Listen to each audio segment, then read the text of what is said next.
Hello, I'm Dave, and today with the help of my assistant KempBot, we're going to show you a product demo with a difference. Hello, KempBot. KempBot doesn't talk like Alexa or have much in the way of skills, but he does know a lot about load balancers.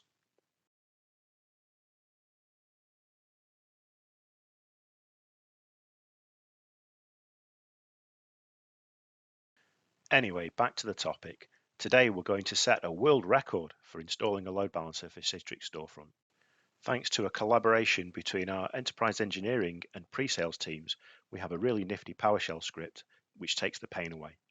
And KempBot is going to watch carefully to make sure we don't cheat. As with any good recipe, we prepared our ingredients in advance. We downloaded the Loadmaster trial and unzipped it, and then we amended the variables in the script, and we configured the text files with the IP addresses of the storefront and the VDI servers. You can find the trial download and the script on our dedicated Citrix microsite webpage. The link can be found in the description below.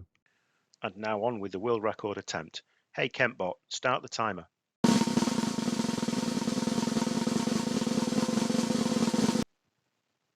Firstly, we need to import the image into the hypervisor.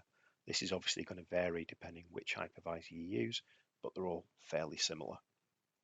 As you can see now, we've imported the appliance, we double click to start it, and then we wait for a few seconds while the virtual machine boots.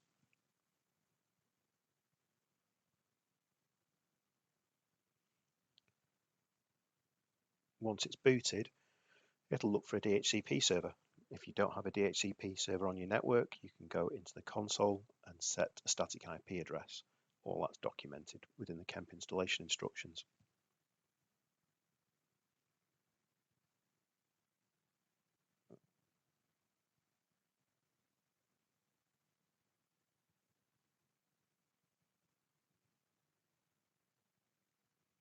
Once that's done, we go to our web browser, we browse to the IP address we've seen in the console.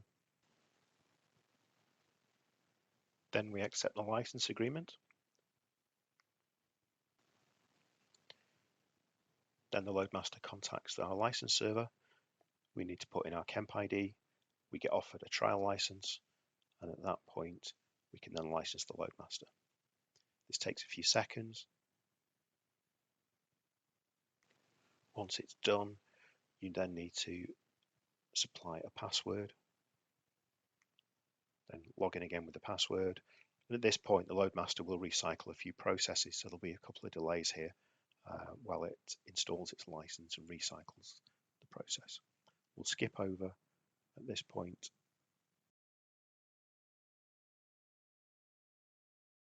to the Citrix script. We'll put in the IP address that we've just seen the Loadmaster acquire, and then we'll execute the script.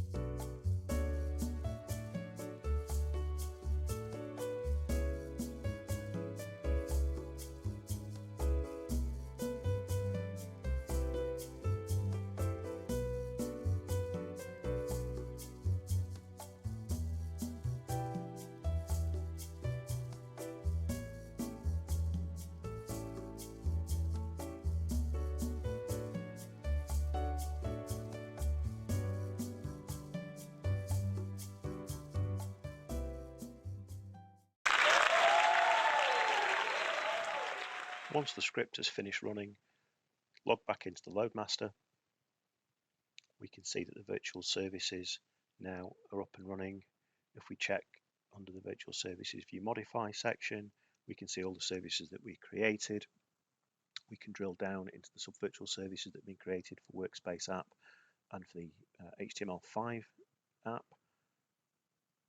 We've created a single sign-on to Radius and LDAP, and we've installed the SSL certificates as well. Everything's complete, and we now have a fully working storefront solution.